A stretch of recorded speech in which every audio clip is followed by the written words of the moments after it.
অনেক দিন পর আমি চলে এলাম আবারও একটা রেসিপি ভিডিও নিয়ে। আজকে আমি বানাতে চলেছি ঝোলের সিমুই, তাও আবার আমার মায়ের আবদারে। সন্ধ্যাবেলায় মা বলেছিল একটু সিমুই রান্না করতে, তাই আমি ভাবলাম সিমুই রান্নাটা যখন করছি আপনাদেরকেও শেয়ার করি যে আপনারাও কিভাবে আমার মতো ইজি পদ্ধতিতে আর খুবই তাড়াতাড়ি ইয়াম্মিভাবে সিমুই রান্না করতে পারবেন। ঝোলের এই সেমাইটা এখন প্রতি ঘরে ঘরে হয়, মুসলিম হিন্দু কোনো ভেদাভেদ নেই। আর আমাদের মুসলিমদের তো ঈদ বকরিদ পরব হলে এই সেমাই না হলে তো আমাদের পরবটা ইনকমপ্লিটই রয়ে যায়। তো শুধু ঈদ বকরিদ কেন, আপনাদের যখন মন করবে এই সেমাইটা ঘরে বানিয়ে খেতে পারবেন।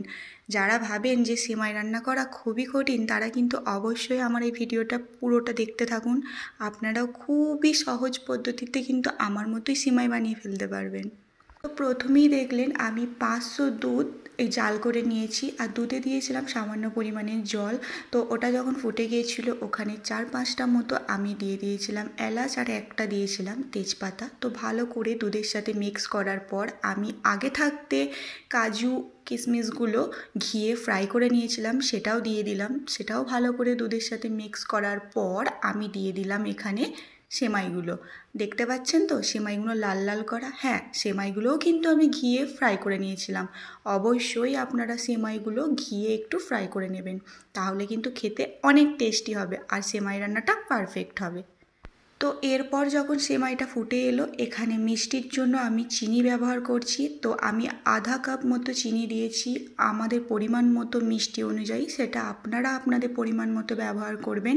তো যখন অলমোস্ট চিনি দেওয়ার সাথে সাথে আবারও ফুটে এলো, তখন এখানে বড় চামচের 3 চামচ মতো কনডেন্সড মিল্ক ব্যবহার করছি।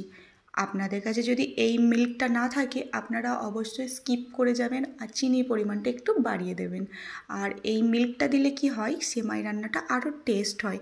তো চেষ্টা করবেন এই মিল্কটা ব্যবহার করার। তো কনডেন্সড মিল্কটাও দুধের সাথে ভালোভাবে মিক্স করে নিলাম। তো যখন দেখলাম অলমোস্ট আবারও ফুটে এসেছে, তখন কিন্তু সামান্য পরিমাণের জাস্ট হাতে 1 চিমটে পরিমাণের এখানে লবণ দিয়েছিলাম। লবণটা দিলে কি হয়, সেমাইয়ের টেস্টটা আরও বেড়ে যায়। তো ভালোভাবে মিক্স করে দিলাম। আর একটু যখন ফুটে গেল তখনই গ্যাস অফ করে দিলাম। আর একটু ঝোল ঝোল রাখবো, ওই যে ঝোলের সিমুই হচ্ছে, দুধ সিমুই। তো আমাদের সেমাই তৈরি। আপনারাও কিন্তু বাড়িতে অবশ্যই এরকম ইজিলি সেমাই বানিয়ে বাড়ির লোককেও খাওয়ান, আপনিও খান। তো আল্লাহ হাফেজ।